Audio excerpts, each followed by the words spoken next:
윤석열 대통령 당선인 인수위원회가 오늘 오전 현판식을 가졌습니다. 이제 본격적으로 각 정부 부처의 업무 보고와 새 정부 내각 구성 논의 등 업무를 시작합니다.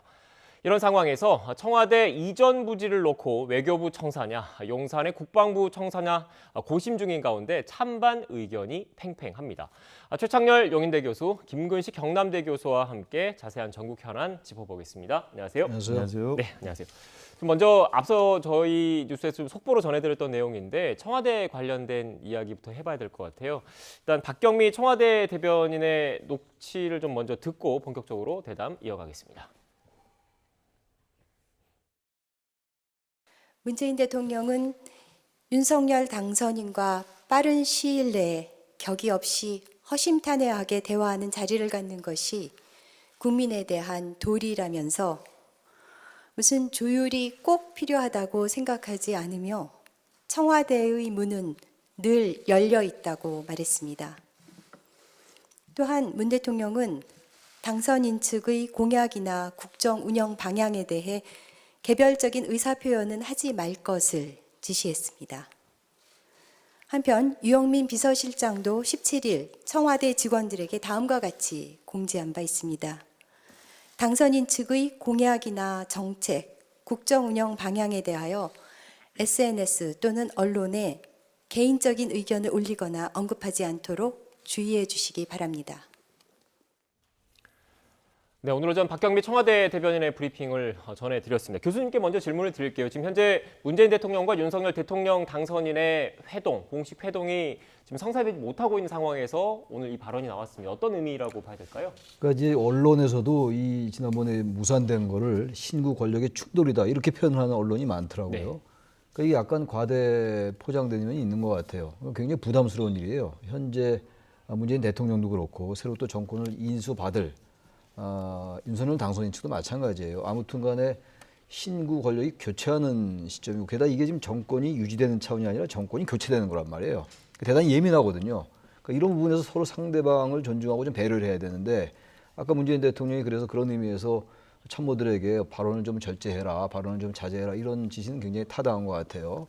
그런 부분들이 자꾸 이제 증폭됐던 것 같습니다. MB 전 대통령 사면 문제라든지 김경수 전 지사 사면 문제 이런 게 자꾸 거론되면서 이게 마치 이 문제가 아니면은 두 대통령과 당선인이 만날 수 없는 것처럼 이렇게 돼버렸어요. 그 부분에 대한 경계를 한 것 같고 이게 만약에 계속 이 상태로 저런 발언도 나오지 않고 신구 권력이 충돌하는 것 같은 그런 느낌을 자꾸 주게 되면 국민들이 대단히 혼란스러운 거거든요.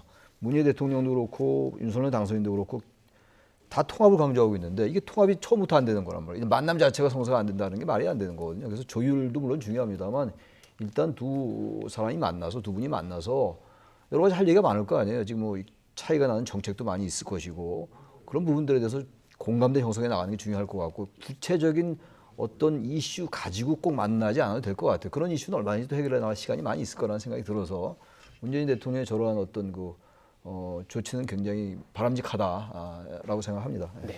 일단 뭐 이런 청와대 발표에 대해서 그 윤석열 대통령 당선인 측의 입장은 아직 저희가 확인되지 않았기 때문에 관련된 입장 나오면 좀 전해드려야 될 것 같고요. 당선인 측도 이렇게 어떻게 보면 문재인 대통령이 먼저 손을 다시 내민 거잖아요. 여기에 대한 화답을 하겠죠? 어떻습니까?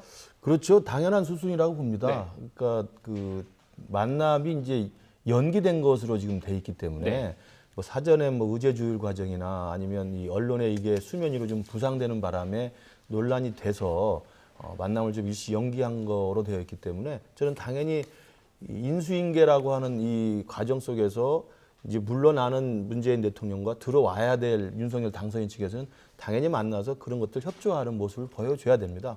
그런 의미에서 보면 문재인 대통령이 이게 청와대 대변인을 통해서 직접적으로 다시 만날 수 있는 분위기를 이렇게 좋은 방향으로 만들어내고 있는 것은 저는 바람직한 자세라고 보고 당연히 윤석열 당선인 측에서도 이걸 기회로 해서 더 활발하게 물밑 조율이나 사전 협의를 통해서 하루빨리 시급하게 두 분의 만남이 성사되길 바라고요.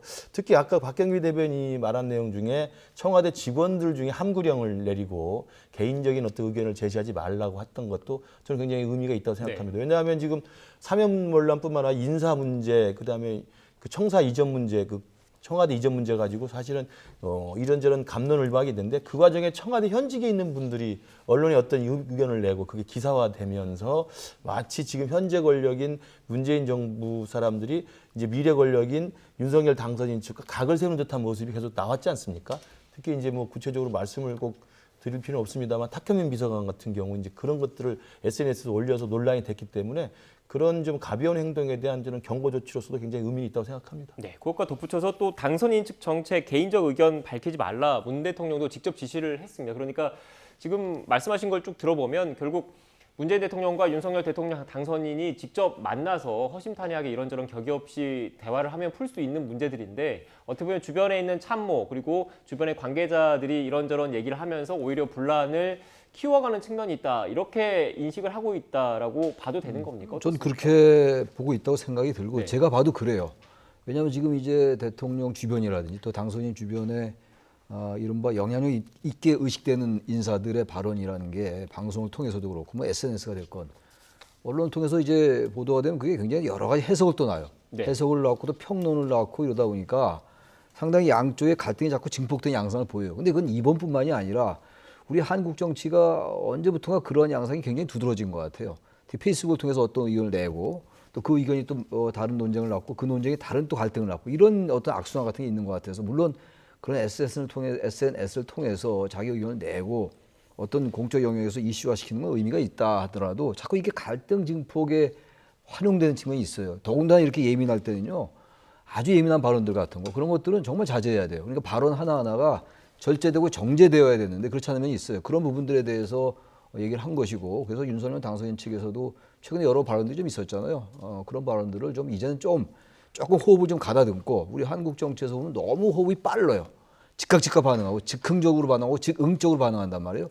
그런 부분들이 서로 자꾸 이제 갈등이 증폭되니까 통합이라는 건 소통하면서 그런 부분도 좀 자제해 나가야지 통합이 되고 소통이 되는 거거든요. 저는 그래서 이번에 두 분의 어떤 만남이 일단 무산되고 연기됐는데 이번에 이런 부분들 하나의 그 시금석으로 삼아라 그런 말씀을 드리고 싶습니다. 네, 일단 오늘 오전에 나온 속보라서 먼저 좀 짚어봤고요. 문재인 대통령이 이렇게 입장을 밝혔기 때문에 윤석열 대통령 당선인 측에서 어떻게 화답할지는 좀 지켜봐야 할 것 같습니다. 하지만 현재 시점만 놓고 봐서는 그 어떻게 보면 현재 권력과 차기 권력, 새로운 권력 사이에 여러 이견들이 있는 게 사실입니다. 그리고 특히 정책 공약과 관련해서 청와대 이전 문제가 또 최근 그 뜨거운 감자로 부상을 하고 있는데 관련해서 찬반 논란이 갈수록 가열되고 있습니다. 제가 녹취가 좀 준비가 돼 있는데요. 녹취가 준비되는 대로 네, 한번 듣고 오겠습니다.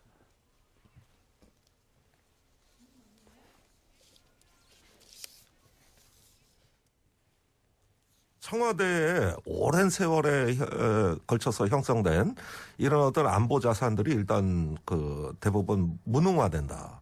그다음에 국방부가 어딘가로 가서 지금과 같은 기능 수행을 하려면 제 생각에는 수천억 예산됩니다. 수천억이에요. 이렇게 되면은 이게 국가 대사가 됩니다. 이게 5년 내내 해도 될똥말똥인데 다음 달까지 비워놔라. 제가 보기에 이거 안보 비상사태라고요 지금. 저는 이런 말씀 드려도 되나 싶긴 한데 신의 한 수가 아닌가 싶기도 해요. 그래서 저는 풍수지리를 잘 모르지만은 이런데 대통령 집무실 같은 거 있으면 정말 좋겠다 그 생각을 했었어요. 근데 거기에 왜 국방부 장관이 앉아 있지? 막 그런 생각을 했었거든요. 근데 거기가 정말 뷰가 제가 태어나서 본 데 중에 제일 좋은 것 같아요. 그래서 왜 그 점령군들이 다 여기에 와가지고 진을 쳤는지 알겠더라고요. 네, 그러니까 핵심은 제왕적 대통령 권력을 상징한 청와대에서 나오겠다라는 윤석열 당선인 측과 그 현실적인 여러 문제들을 고려해야 한다라는 반대 측의 입장이거든요. 어떻게 보십니까? 사실은 조금 아쉬운 측면이 있습니다. 네. 그러니까 5년 만에 정권 교체를 해서 정권을 교체해달라는 민심을 받아 안아서 당선이 됐는데 그런 국민들 입장에서는 좀 더 시급한 문제, 좀 더 절박한 문제에 당선인이 좀 더 신경을 쓰고 관심을 갖는 모습을 물론 저는 그렇게 하고 있다고 생각합니다. 그 자영업자 문제라든지 남대문을 직접 가기도 했고 그다음에 코로나 방역 문제 같은 걸 관심을 가지고 이제 오늘 인수위가 현판식을 했기 때문에 본격적인 업무에 시작을 하고 있는데 과도하게 이 언론의 지금 모든 관심이 청와대 이전으로 지금 쏠리고 있어서 마치 당선인이 그것만 신경 쓰고 있는 것처럼 제가 볼 때 오해를 사고 있어요. 저는 그런 면에서 이 이슈가 지나치게 지금 부각되고 있는 것이 좀 안타깝다는 생각이 들고요. 두 번째로는 근데 현실적인 이유도 있다고 생각합니다. 청와대를 가지 않고 국민들한테 돌려주기로 했기 때문에 5월 10일 출범식 할 때까지는 2달 안에 그 모든 절차를 끝내야 되지 않습니까? 그러면 인수위에서는 당연히 뭐 정책을 보고 정책을 선별하고 국정과제 선정하는 건 쉽게 할 수, 그건 뭐 물리적인 어떤 공간이나 물리적인 어떤 활동이 필요한 건 아니지만 청와대를 바꾸는 문제는 새롭게 그걸 리모델링을 하거나 새로 짓거나 뭐 새로 그 수선을 해야 되기 때문에 물리적 시간 때문에 아마 지금 서두르는 모습이 있는 것 같은데 저는 그럼에도 불구하고 국민들한테 불필요한 오해를 살 수 있다는 게 하나 있고요. 두 번째로는 저는 청와대를 버리고 그 구직을 버리고 국민 속으로 들어간다는 결정은 아주 훌륭한 결정을 생각하고 많은 사람들이 동의할 거라고 생각합니다. 그래 과정에서 지금 광화문이냐 지금 용산이냐인데 저 개인적인 생각은 용산으로 가는 건 저는 그렇게 청와대를 나온다고 하는 본래 국민 속으로 들어간다는 의미에는 저는 좀 반감이 된다고 생각합니다. 애초부터 윤석열 당선인이 광화문 시대를 이야기했기 때문에 저는 광화문 종합청사나 외교부 청사로 가시고 그 관저나 그다음에 청와대 지하벙커라든지 이런 것들도 활용의 문제도 저는 광화문이 훨씬 저는 근접할 수 있는 그 장점이 있기 때문에 저는 용산에 가는 건 아까 김종대 전 의원이 말한 것처럼 굉장히 좀 또 부수적인 절차나 그 작업들이 좀 많이 필요합니다. 그것들이 또 괜히 어수선하게 이야기가 되고 그러면 저는 정권 출범 초기부터 과도하게 좀 불필요한 논란에 빠질 수가 있다. 그래서 저는 광화문에 들어가서 광화문에서 사실 진물을 보고 관저는 뭐 삼청동 총리관저가 또 걸어서 다 다닐 수 있는 거리이기 때문에 그걸 좀 활용하는 게 좋지 않나. 경호 문제를 이야기합니다만 저는 경호실에서 경호 이야기를 하는 것은 당선인 입장에서 그 경호의 수준을 좀 낮추라고 하면 됩니다. 경호실에서 이야기하는 걸 그대로 100% 수용해서 경호실 뜻대로 따라갈 필요는 없다고 생각합니다. 네, 지금 그 교수님 말씀에서 좀 추가로 좀 질문을 드리면 일단 지금 교수님께서 말씀하셨던 것 중에 이른바 속도 조절의 필요성 말씀하신 게 있고 또 외교부로 가는 게 더 어떻게 보면 소통을 강조한 측면이 있다 국방부보다는 이렇게 생각하시는 분들이 국민의힘 내부 그리고 교수님 주변에도 더러 계십니까? 어떻습니까? 저는 그렇게 느끼고 있습니다.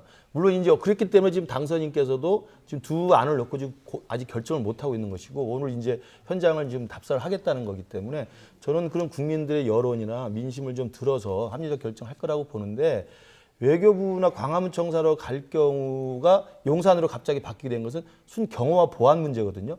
근데 그 경호와 보안은 68년에 청와대 기습 사건이 있었던 1.2 사태를 떠올리고 경호 보완하는 건 제가 볼 때 과거 시대의 경호 저는 매뉴얼이라고 생각하고 지금 21세기에 대한민국의 경호의 수준과 경호의 어떤 그 매뉴얼의 어떤 그 문턱을 저는 좀 국민 수준으로 낮출 필요가 있다. 지금 통이동 점심 드시면서 계속 시민들과 같이 걸어 다니지 않습니까? 그것들을 왜 못한다고 생각하는지 좀 궁금합니다. 네, 지금 국민의힘 내부에서도 좀 결이 다른 목소리가 있다 이런 취지의 말씀을 해주셨는데 교수님께서는 어떻게 보세요? 그 임기가 아직 시작도 안 됐는데 네. 이 문제가 쟁점화되는 것 같아요.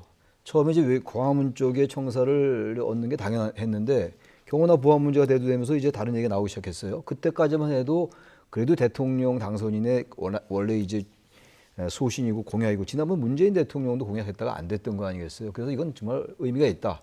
통합하고 소통하고 이런 공간의 문제도 그야말로 공간이 우리의 의식을 지배할 수도 있는 문제거든요. 그런데 이 문제가 자꾸 경호 문제, 보안 문제가 되면서 자꾸 다른 얘기가 나오기 시작했고 또 현재 민주당도 여기에 대해서 이제 다른 얘기를 또 비판적으로 나오고 있고 그렇다면 이 문제가요. 경호 전문가들의 얘기는 뭐 다 별도로 있겠습니다만 이게 쟁점화될 수 있어요. 제가 가장 항상 그 정권 출범할 때 보면 문제가 되는 게 어떤 문제가 처음엔 작은 문제가 불씨가 됐다가 자꾸 쟁점화되고 커지기 시작해요. 그럼 원래의 취지와는 다른 쪽으로 갈 수가 있다고요. 그렇다면 이거는 2달 안에 반드시 이제 끝내겠다. 절대 청와대에서 진보보는 일 없겠다. 그만큼 이제 공약을 실천하겠다는 의지를 강하게 보이는 건데 그렇게 쫓길 게 과연 있는가? 또 국방부라는 곳은 또 국방부와 합참이 또 분리될 수밖에 없잖아요. 만약에 거기 이제 청사를 정하게 되면 그럼 그런 문제도 있을 것 같아요.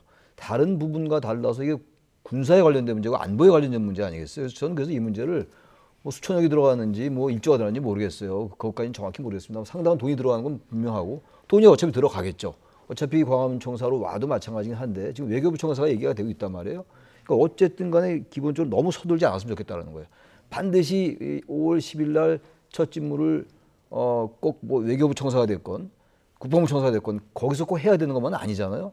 보다 좀 신중하게 할 필요가 있고 너무 서두르게 되다 보면 뭔가 자꾸만 생각지 않던 부작용이 날 수 있어요. 우리가 문재인 정부 때도 보면은 다른 얘기입니다만 소득주도 성장이나 최저임금이라든지 임대차 보호법 같은 거 다 의도가 좋았잖아요.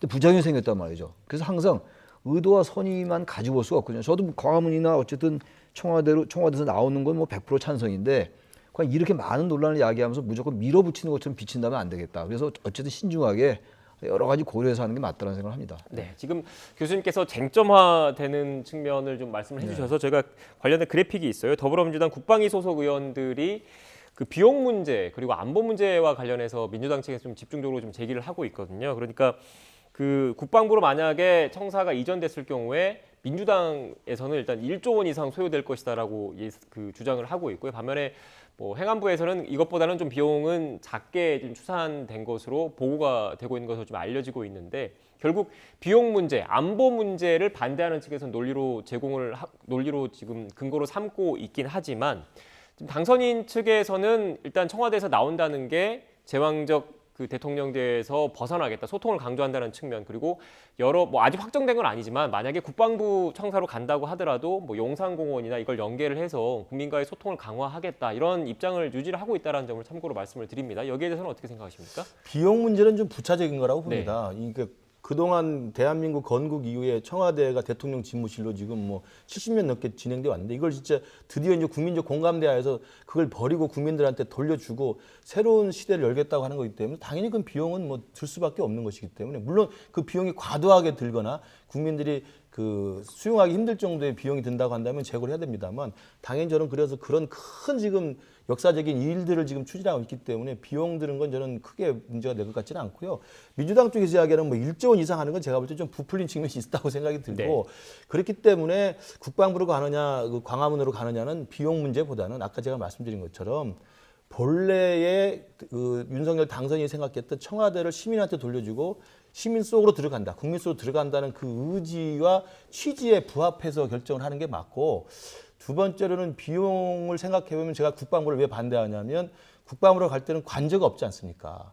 그러면 이제 뭐 한남동에 있는 또 공간을 한다는데 그러면 사실 멀리 떨어져 있기 때문에 강남북을 출퇴근하는 사람들한테 엄청난 피해가 있을 수 있다는 이야기가 나오고 그러면 또 일각에서 언론 보도에 나오고 있습니다만 확인되지 않았습니다. 어쨌든 그러면 국방부 청사에 관제를 짓겠다는 거 아닙니까? 신축을 한다는 거. 이건 정말 국민들이 좀 생각을 해볼 수밖에 없는 비용이거든요.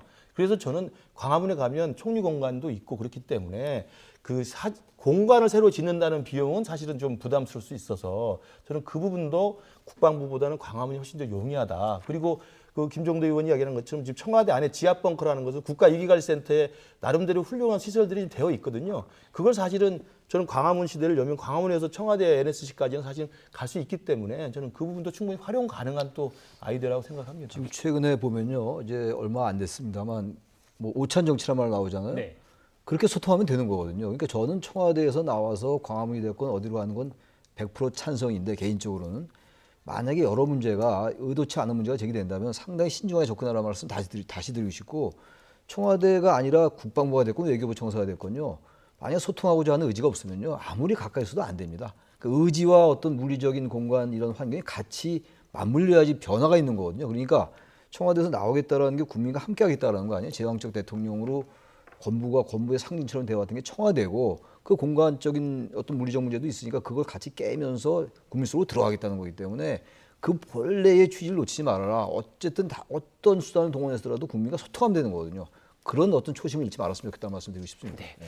지금 일단 초심, 소통을 강조를 해주셨는데 윤석열 당선인 측에서 계속 청와대에서 나오려고 하는 이유 자체는 어떻게 보면 이런 국민과의 소통 측면도 있지만 또 한편으로는 그 참모진들과 격의 없이 업무를 논하고 소통하고 이런 측면을 또 강조한 것도 있는 것 같아요. 그래서 거론되고 있는 게 백악관식의 그런 형식이던데 현재 청와대와는 구조가 다릅니까? 어떻습니까? 그렇죠. 그러니까 청와대가 그 국민들로부터 떨어져 있다는 것도 있지만 네. 그 안에 청와대 안에 대통령만 덩그러니 혼자 있고 대통령을 보좌하는 참모들과도 사실은 거리가 있어서 구중 끌고 갔다는 게 그래서 나오는 거거든요. 그래서 이제 백악관의 웨스트윙을 많이 이제 그 벤치마킹 하는데 백악관 스타일의 그 가장 중요한 그 우리가 받아들여야 될 점은 뭐냐면 같은 층에 대통령과 참모진들이 같이 항상 공유하고 있다는 거예요, 공간을. 그렇기 때문에 쉽게 문 열고 들어가서 보고하고 쉽게 문 열고 찾아가서 대통령이 물어볼 수 있는 구조가 소통의 공간들이 있다는 거거든요. 근데 지금 청와대는 본관 집무실까지 이 여민관에서 비서동에서 가려면 사실 차 타고 가야 된다는 거 아니겠습니까? 그렇기 때문에 그건 너무나 구중굴과 같은 이른바 예전에 그 조선시대로 치면 대전이 따로 있는 거거든요. 그런 걸 좀 하지 말아야 된다는 건 좀 분명히 올바른 지적이라고 보고요. 지금 문재인 대통령 정권 들어와서 그 청와대 집무실을 거의 사용을 안 하고 지금 여민관에 와서 대통령이 집무를 한다고 그러는데 그것도 제가 알기로는 여민관 한 층을 다 독자적으로 쓰시는 겁니다. 그렇게 하시지 말라는 거죠. 웨스팅의 그 취지는 같은 층에 대통령 방, 오발 오피스가 있으면 문 열고 나가면 바로 부자진 방이 있고 문 열고 나가면 바로 대변인 방이 있고 문 열고 나가면 바로 수석 비서관이 있어야 되는 것이고 그래야만 이게 의사소통의 공간 속에서 같이 공간을 같이 공유할 수 있다고 생각합니다. 네, 지금 앞선 현재 청와대 구조를 말씀해 주셔서 이 연장선인 것 같아요. 탁현민 청와대 비서관이 이런 발언을 한 게 그 이유인 것 같습니다. 그러니까 지금 청와대 구조 그림을 먼저 좀 띄워주시겠습니까? 지금 교수님께서 말씀하셨던 게 이 본관과 비서동 사이에 거리가 있는 현재 청와대 구조가 어떻게 보면 대통령을 제왕적으로 이렇게 만드는 구조 가운데 하나다라고 얘기를 하셨는데 일단 현재 문재인 대통령 현 정부에서는 문재인 대통령이 주로 지금 보시는 것처럼 비서진들과 같은 건물에서 근무를 하고 있어서 실제로 소통하는 데는 문제가 없다 이런 입장인 거지 않습니까? 그런데 이제 여민관이로 지금 말씀처럼 네. 항상 볼 수 있어야 되거든요. 같은 건물에 있다고 하더라도 대통령과의 접근이 일단 의식적으로 힘들면은 그게 소용이 없어요. 아무리 바로 옆방에 있어도 사실은 학교 같은 거 옆에 연구실에도 얘기하는 경우 굉장히 많은 교수들끼리 그렇기 네. 때문에 일단 공간적으로는 현재 구도가는 안 되는 것이고 그래서 이제 문재인 대통령도 여민관으로 옮겼다는 건데 같이 어쨌든 참모들과 수시로 소통할 수 있어야 돼요. 그래서 이 참모가 대통령께 보고하는 게 엄청난 의식화되면 안 된다는 거예요. 의식적으로 의례화되면 안 된다는 거거든요. 그런 것도 고치면서 하는 것과 이제 국민들과 같이 들어가는 거 같이 있는 거거든요. 게다가 최근에 이제 윤석열 당선인이 얘기했던 민정수석실 폐지 공약 같은 거 그게 다 같은 맥락에서 이루어지는 것들이거든요. 다 따로따로 존재하는 게 아니라고 봐요. 그런 부분들이. 그래서 같이 검토가 돼야 되는데 당장 이제 여러 가지 물리적 문제, 비용 문제가 거론되고 경험 문제, 보안 문제가 되다 보니까 이게 예민한 문제가 되다 보니까 이게 정치적으로 자꾸 얘기가 반대할 수가 있다는 거예요. 민주당에서. 그렇게 되면 이게 본래 취지와 완전히 정반대로 가기 때문에 이 부분 충분히 그야말로 야당과 소통하고 여당과 소통하고 같이 하면서 얘기를 해나가야 된다고 생각합니다. 예. 네, 일단 뭐 지금 현재까지 윤석열 당선인 측에서는 어디에 집무실을 세울지는 확정된 게 없다라는 입장인 거고 다만 봄꽃이 지기 전에 청와대를 국민께 돌려드리겠다. 이 발언이 오늘 오전에 가장 나온 최신 발언이라도 말씀을 드리고요. 지금 교수님께 이 질문을 드리겠습니다. 결국 그러니까 윤석열 당선인 측에서 그 얘기하고 있는 집무 형태는 저희가 뭐 백악관 관련 사진 보면 네. 대통령이 소파에 앉아 있고 그 바로 옆 소파에 참모진들이 그렇죠. 앉아서 바로 가까운 곳에서 서로 주고받고 이런 사진을 많이 보잖아요. 이런 걸 원한다 이런 말씀이신 그렇죠. 겁니까? 그러니까 지금 이제 문재인 대통령도 본관 집무실을 거의 사용 안 하고 여민 일관에 와 있다고 합니다만 제가 아까 말씀 3층인지 2층인지를 통째로 쓰시는 겁니다. 네. 그러면 사실은 비서들이나 수석 비서관들이 올라가서 보고하기가 쉽지 않아요. 그래서 백악관에 진짜 그 벤치마킹 하려면 같은 층에 같은 공간에 항상 문이 열려 있는 상황으로 수시로 왔다 갔다 하면서 직접 얼굴을 맞대고 의견을 듣고 의견을 청취하는 게 필요하고 저는 그런 그 열린 어떤 참모들과의 대화 이걸 가능케 하는 걸로 아마 이제 새로운 집무실을 아마 구성할 것으로 보입니다. 바람직한 방향이라고 봅니다. 알겠습니다. 오늘 오후에 인수위원들이 뭐 거론되고 있는 후보지들을 둘러본다고 하니까요. 어떤 결론을 내릴지를 좀 지켜봐야 할 것 같습니다. 주제를 좀 바꿔보겠습니다. 앞서 말씀드렸던 것처럼 그 대통령직 인수위원회가 현판식을 열고 오늘 공식 출범했습니다. 윤석열 대통령 당선인의 모두 발언을 듣고 또 대담 이어가겠습니다. 국민들께서 어느 지역에 사느냐와 관계없이 공정한 기회를 보장받아야 하고 정부를 믿고 신뢰할 때 국민 통합이 가능하다고 생각합니다. 그러기 위해 무엇보다 새 정부는 일 잘하는 정부, 능력과 실력을 겸비한 정부가 되어야 합니다. 인수위원회는 신속한 업무 파악을 하고 개선해 나갈 점과 새롭게 추진해야 할 과제들을 빈틈없이 챙겨주실 것을 부탁드립니다. 네, 윤석열 당선인의 오늘 오전 발언을 전해드렸는데 교수님, 일단 인수위원회라는 게 새 정부에서 중용될 가능성이 큰 그 조직인 거지 않습니까? 그래서 이 면면을 한번 살펴봐야 될 것 같은데 저희가 인수위원회 구성 현황을 좀 준비를 했어요. 일단 준비되는 띄워주시고요. 교수님께서는 어떻게 보셨습니까? 전반적으로 총평을 해주신다면요. 글쎄요, 이제 뭐 서운함이라는 얘기들을 하던데 서울 또는 서울대 그리고 이제 50대 그 남성 이렇게 얘기를 하는데 여성이 4명, 인수위만 얘기한다. 인수위원만 얘기한다면 남성이 20명, 이제 여성이 4명이고 그리고 이제 그 인수위원으로 이제 임명된 분들이 이명박 정부 때의 인사들이 제법 눈에 띄어요. 네. 저기 뭐 보시다시피 저런 이제 그래프 나오는데 그런 부분들이 이제 언론에서 얘기가 좀 되는 것 같고 또 20대, 30대 청년층이 안 보인다라는 거. 또 부동산 전문가나 이런 분이 안 보인다는 건데 지금 인수위원만 구성된 거고 전문위원이라든지 또 그 실무적으로 돕는 분들이 또 결정이 될 거란 말이에요. 인수위원회가 총 한 200명 안팎 뭐 그 정도 될 것 같긴 한데 과거에도 보면 180에서 200명 사이 이랬단 말이에요. 근데 지금 당장 나오는 건 이제 그런 지적이 이제 불가피할 것 같긴 해요. 근데 과거에도 보면 이제 뭐 고소형이다, 뭐 성시형이다 이런 말도 있었어. 인수위 때마다 있었는데 일단 여성들이 눈에 안 띈다는 건 있습니다만 아직은 좀 판단이 좀 이를 것 같아요. 이명박 정부 때나 박근혜 정부 때 있던 분들이 들어왔기 때문에 민주당 얘기는 이게 과거의 재탕 아니냐 이렇게 보는데 그건 무조건 현재는 그렇게 단정하기 어렵다. 일단 인수위가 어떤 활동을 하는지 네. 그걸 좀 본 다음에 판단해야 될 것 같아요. 아직은 좀 거기에 대한 어떤 평가를 하기 좀 이르다는 생각이 드는데 아무튼 간에 여성이라든지 특정 학교나 이런 데 너무 치우치면 여성이 너무 배려가 안 된다든지 이런 것들은 별로 바람직하지 않죠. 원래 인사라는 게 물론 능력이 중요하고 현재 성과가 중요합니다만 역시 인사에는 또 안배라는 게 있거든요. 그런 부분들도 좀 고려되었으면 좋겠다는 생각이 듭니다. 네. 교수님께서 전반적인 총평을 해주셨는데 교수님과는 하나하나 좀 뜯어서 보겠습니다. 네. 특히 이제 교수님이 북한 관련 전문가시니까 외교 안보 관련된 그 인수위원회 그래픽이 좀 준비가 돼 있거든요. 한번 준비되는 띄워주십시오. 네, 일단 지금 주요 인사들이 이명박 정부에서 그 중용됐던 인물들이 많이 눈에 띄고 있습니다. 결국 이렇게 인물이 구성됐다는 것, 차기 정부의 대북 정책 방향을 보여주는 거다 이렇게 봐야 되는 겁니까?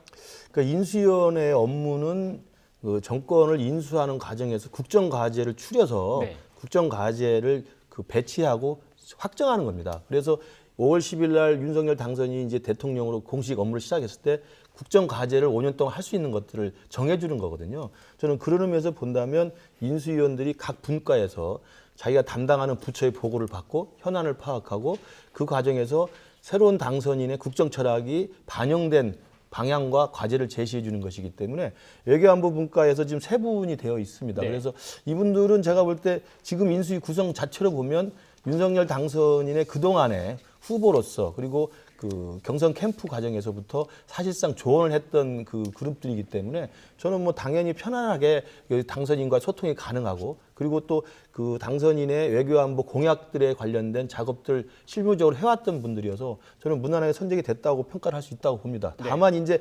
MB의 재판 아니냐라는 이야기가 나옵니다. 근데 이명박 정부가 등장했을 때는 이른바 이제 대북 정책이라는 것은 비핵 개방 3천이라는 대북 정책의 큰 방향이 있었습니다. 그래서 실제로 이제 북한의 비핵화라는 것을 굉장히 중요시하면서 그렇지만 비핵화의 진정성과 실천적 조치가 있다고 한다면 어느 때보다도 훨씬 더 북한에 대한 지원들을 크게 하겠다라는 또 통 큰 그 방향도 있었거든요. 그래서 저는 꼭 그 당시 이명박 정부 때 비핵 개방 3천이라는 것을 회귀할 거라고 저는 보지 않고요. 당연히 김성한 위원이나 김태호 기획관 같은 경우는 그 당시가 벌써 한 15년 전 일이기 때문에 지금의 변화된 현실에 맞춰서 그 윤석열 당선인이 생각하는 대북 정책, 그러니까 튼튼한 국방과 당당한 외교 그리고 원칙 있는 대북 정책이라고 하는 큰 방향 속에서 밑그림을 그려낼 것이라고 좀 기대를 해봅니다. 네, 이 비핵 개방 3천 또 그 시청자 여러분 이해를 돕기 위해서 그러니까 북한이 비핵화한 뒤에 개방을 하면 국민소득 $3,000 달성할 수 있도록 경제적인 지원을 하겠다. 네. 이게 지금 이른바 MB 정부의 핵심적인 대북 정책인 거잖아요. 그런데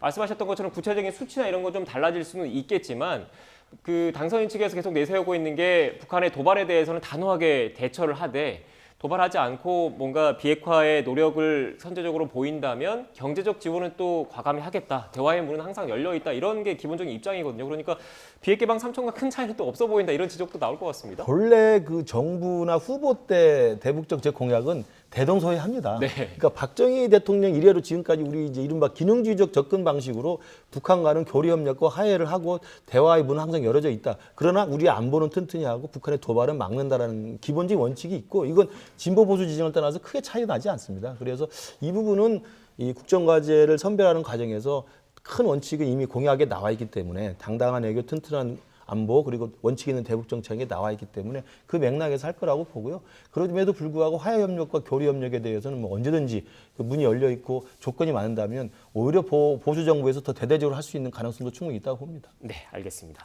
일단 뭐 이어서 교수님과는 경제분과 한번 살펴봐야 될 것 같아요. 저희가 인수위원회 경제 2분과 좀 관련된 그래픽을 준비를 했는데요. 그래픽이 준비되는 대로 한번 좀 띄워주시죠. 일단 경제분과 부문에서는 안철수 위원장의 어떻게 보면 영향력이 좀 작용을 했다 이렇게 봐야 되는 겁니까? 어떻습니까? 그 24명 중에서 8분이 안철수 위원장이 추천했다는 거란 네. 말이에요. 그리고 특히 이제 경제 2분과에 집중돼 있어요, 그분들이. 지금 주로 교수와 이제 기업 출신 교수 이런 분들인데, 거의 뭐 상당히 이제 각 분야에서 실적을 많이 쌓고 굉장히 그 유명한 분들이라고 이제 인수위에서 소개하고 있는 거거든요. 이분들이 뭐 어쨌든 뭐 각 분야에서 이건 뭐 정치적인 인사들은 아니니까 정치인들이 아니기 때문에 그야말로 당선인이 계속 얘기했던 것처럼 상당히 그 실력을 인정받았던 분들 같고 아마 이제 안철수 위원장이 추천한 걸 그대로 받아들인 것 같아요. 어차피 인수위부터 공동정부까지 같이 이제 의논하기로 했던 것이기 때문에 이런 부분 특히 정치 분야나 이런 행정 분야가 아니기 때문에 이런 부분들 이 분들에게 한번 성과를 기대해 봐야 되겠죠, 현재로서는. 네. 알겠습니다. 일단 또 저희가 자막으로도 나갔는데 이번 인수위원회 구성 명단을 보면서 좀 아쉽다고 하는 그 분들의 얘기를 보면 부동산과 교육 전문가가 안 보인다. 이 부분 부동산과 교육이 어떻게 보면 핵심적인 정책 가운데 하나인데 아쉽다 이런 지적도 있더라고요. 어떻게 보십니까? 그래서 제가 아까 말씀드린 게 이게 인수위원이 다 하는 게 아니고 경제 1분과 2분과가 있잖아요. 그 네. 밑에 전문위원들이 있을 거예요. 실무진들이 있고 그리고 어느 정권이나 부동산 문제나 민생 문제를 도외시하는 건 그건 상상이 안 가는 일이기 때문에 저는 네. 보완이 되리라고 보고 단지 인수위원들이 그런 분이 안 계신 없다는 건데 그건 이제 보완해 나가면 될 것 같아요. 인수위가 어떠한 방향으로 정하느냐가 중요한 거거든요. 근데 큰 대강의 방향은 정해져 있는 거 아닙니까? 재건축, 재개발 규제 완화라든지 세금 규제 완화 이런 것들이 포함되어 있고 이 부분을 어떻게 이제 구체화시켜 나가냐의 문제이기 때문에 이건 조금 더 어떤 사람들이 이제 전문위원이나 실무진으로 이제 짜여지느냐를 보고 판단을 해도 늦지 않다라고 생각합니다. 네, 지금 마침 교수님께서 말씀하시는 동안에 김은혜 대변인의 그 발언이 나갔는데 최우선 과제, 부동산 문제나 교육 문제 최우선 과제라는 거 잘 알고 있고 뭐 적극적으로 하겠다 이런 취지의 발언을 했다는 점 참고로 말씀을 드리겠습니다. 마지막으로 민주당 소식도 좀 짚어봐야 할 것 같아요. 지금 민주당 상황이 좀 복잡한 것 같습니다. 특히 그 윤호중 비대위원장의 거취를 둘러싸고 논란이 좀 계속 불거지고 있는데 물론 성향은 좀 다른 당이긴 하지만 교수님께서는 어떻게 보십니까? 저는 이제 저희 당 같은 경우가 사실 대통령 탄핵 위에 5년 동안 얼마나 고생을 하면서 힘겨운 길을 걸어왔습니까?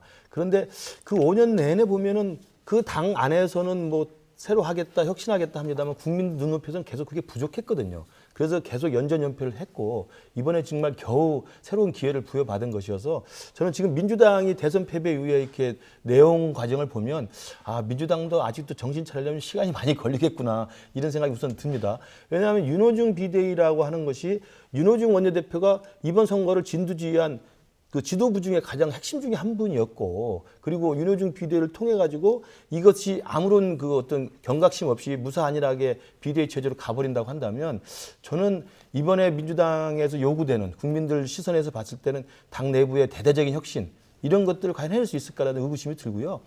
두 번째로 이제 저도 민주당 내부의 속사정을 좀 제 생각에서 좀 들여다보면 지금 민주당이 국민들의 이 뜨거운 회초리, 따가운 회초리에 부응하기 위해서는 제가 볼 때 두 가지는 최소한 해야 된다고 보는데 하나는 586 기득권 구조는 완전히 혁파를 시켜야 됩니다. 그리고 스스로 송영길 대표부터 시작해서 586이 직을 내려놓고 이선 후퇴하겠다는 이야기 했음에도 불구하고 아무도 안 하고 있지 않습니까? 저는 586의 역사적 사명은 저는 이미 끝났다고 생각이 들기 때문에 특히 조국 사태 이후에 저는 586의 기득권 구조가 해체되는 거하고 두 번째로는 조국을 옹호했던 그러니까 조국 사수대라든지 조국을 옹호했던 사람들이 민주당 전면에 들어오는 건 저는 그 분명히 반성과 성찰을 통해서는 제거해야 된다고 생각합니다. 그렇기 때문에 내가 조국이라고 외치면서 조국을 옹호했던 사람들이 또 민주당 안에서 발언을 하고 이야기를 하는 것 자체는 저는 국민들이 도저히 용서하지 않을 거라고 생각합니다. 네. 특히 지금 그 민주당 같은 경우 원내대표 선거를 앞두고 있잖아요. 이걸 기점으로 윤호중 비대위원장의 거취 논란이 어떻게 보면 결정이 될 가능성도 배제할 수 없는 겁니까? 어떻게 보십니까? 윤호중 원내대표가 비대위원장 계속하기 좀 어려울 것 같아요. 그거는 일단 논리적으로 볼 때, 형식 논리로 볼 때 선거에 대단한 책임을 가지고 선거에 임했던 분 아니에요. 그 선대위의 핵심 멤버였고 원내대표였고 그런데 이분이 다시 총대를 맨다? 아무리 한시적이라 하더라도 그건 좀 맞지 않는 것 같고 제가 오늘 오전에 칼럼을 하나 쓴 게 있는데 어떤 인터넷 매체에다가 그 제목이 민주당의 정fun을 가로막는 것들이라는 제목인데 저는 0.73이라는 숫자에 너무 집착하는 것 같아요. 네. 0.73% 차이밖에 안 났기 때문에 사실 젖잘싸 졌지만 잘 싸웠다는 거 아니에요? 저는 이런 발언들이 그 자체는 의미가 있어요. 맞는 말이지만 이거는 민주당이 할 얘기는 아닌 거예요. 제3자가 평가하거나 이럴 때 하는 얘기인 건데 0.73이란 매직에 너무 사로잡히면은 쇄신이 될 수가 없죠. 어차피 이 어려운 정권 교체라는 그 어려운 선거 프레임 하에서 이렇게 잘 싸웠다. 0.1% 차이도 안 났단 말이에요. 이렇게 얘기가 되면요. 혁신이 될 수가 없어요. 그럼 조국 사태가 다시 또 그쪽을 옹호했던 사람이 다시 전면에 등장하고 지금 말씀처럼 그렇게 돼가지고는 어쨌든 선거라는 건요. 단 0.01%라도 이긴 쪽이 이긴 거예요. 그런 다음에 이제 새롭게 다른 걸 차근차근 해 나가는 것이지 0.73이라는 숫자에 너무 집착해가지고 우리는 뭐 크게 진 게 아니다라고 한다면요. 그거 어떻게 쇄신합니까? 그런 부분들이 지금 민주당의 내용으로 연결되는 것 같아서 그리고 이재명 후보에 대한 전 후보에 대한 소환도 얘기 나오는데 저는 그 부분도 조금 시간을 둬야 돼요. 제가 아까도 말씀드린 게 좀 호흡을 가다듬어라. 호흡을 좀 길게 가져라는 얘기가 당장 이제 진 후보를 당장 소환한다? 김두관 뭐 의원이 그 얘기를 많이 하던데 그게 과연 민주당한테 옳은 것인지 그리고 이재명 후보에게 과연 도움이 되는 것인지도 생각해 봐야 돼요. 그래서 윤호중 원내대표 같은 경우도 일단 스스로가 좀 무슨 대단한 잘못을 해서가 아니라 선거라는 게 뭐 질 수 있고 이길 수 있는 거니까 그러나 적어도 그 상황에서 지휘봉을 또 잡는 거는 저는 글쎄 그 중도층의 그 표심에 어떻게 작용할지 민심에 그런 걸 좀 고려해 볼 필요가 있다고 생각합니다. 네, 교수님 말씀 들어보니까 그 이런 연장선인 것 같으면 맞는지 한번 여쭤볼게요. 그러니까 탄핵 전국에 치러진 그 대선에서 문재인 당시 후보가 큰 표차로, 큰 격차로 대통령이 당선이 됐는데 지금 이번 불과 5년 뒤에 치러진 대선에서는 0.0%대 이런 그 초박빙 승부잖아요. 그러니까 그거를 졌지만 잘 싸웠다로 볼 게 아니라 지난 대선 문재인 대통령이 그렇죠. 얻었던 표만큼 어떻게 보면 민심을 잃었다. 이 부분에 주목을 해서 쇄신해야 된다 이런 말씀이십니까? 심판을 받았다라는 네. 그 인식에서 출발해야 돼요. 네. 일단 0.73%라도 국민은 우리 집단지성이라는 선거라는 그 메커니즘은 국민의힘을 선택한 거거든요. 그걸 일단 그거를 있는 그대로 바라보면서 이 쇄신을 해 나가야 되고 혁신을 해야 되는데 우리가 이렇게 0.74% 이렇게 정권 교체라는 어려운 프레임하에서 이렇게 거의 이긴 거나 마찬가지라는 인식이 만약 있다면은 좀 그건 올바른 인식의 태도는 아니라고 생각합니다. 네. 따끔한 지적을 해주셨는데 교수님께 또 여쭤보면 또 따끔한 말씀을 하실 것 같아서 이 얘기를 좀 드려볼게요. 일단 그 민주당 내에서 또 이런 논란이 불거지고 있습니다. 이른바 반성문 논란이 불거지고 있는데 여기에 대해서는 어떻게 생각하십니까?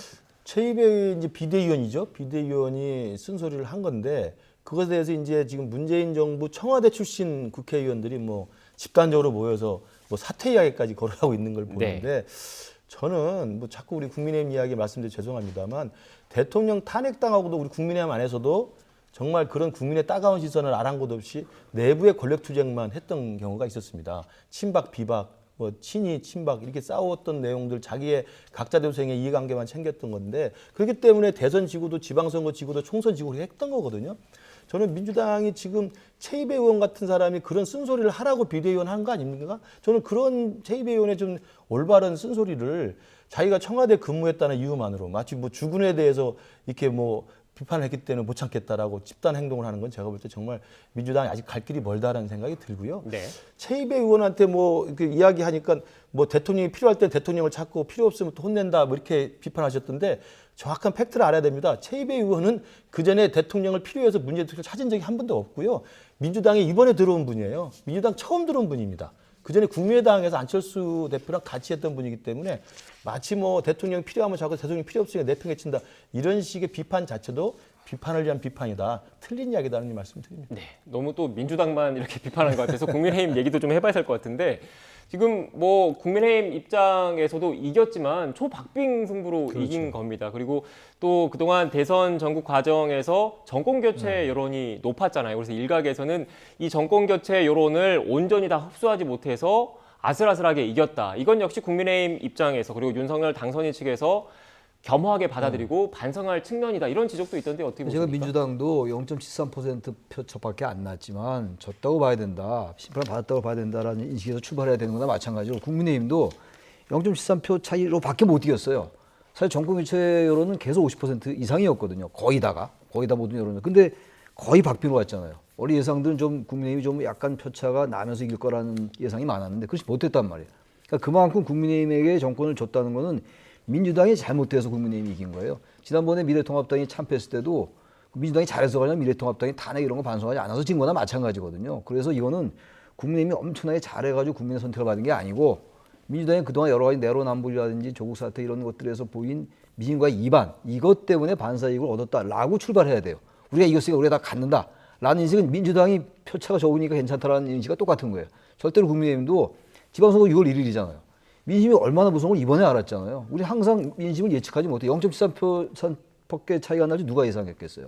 그러니까 국민의힘도 물론 후광 효과 때문에 국민의힘이 유리하다고는 하는데 알 수 없어요. 그것도. 2달 동안에 여러 가지 일이 또 벌어질 수가 있고 특히 인수위 과정 속에서 2달이 긴 기간이에요. 여러 가지 아까 청와대 뭐 이전 논란도 있었습니다만 과도하게 쓸데없는 것들에 대해서 정치 쟁점화되고 이러면요. 다시 민심 이반될 수 있다. 국민의힘도 이걸 철저히 인식할 필요가 있다고 생각합니다. 네. 민주당 그리고 국민의힘 모두 따끔하게 지적을 해주셨는데 일단 그 지적의 목소리를 여야 모두 겸허하게 받아들였으면 좋겠다는 생각을 해보고요. 오늘 대담은 여기서 마무리를 지어야 될 것 같습니다. 지금까지 최창렬 용인대 교수, 김근식 경남대 교수와 전국 현안에 대한 이야기 짚어봤습니다. 오늘 말씀 고맙습니다. 네.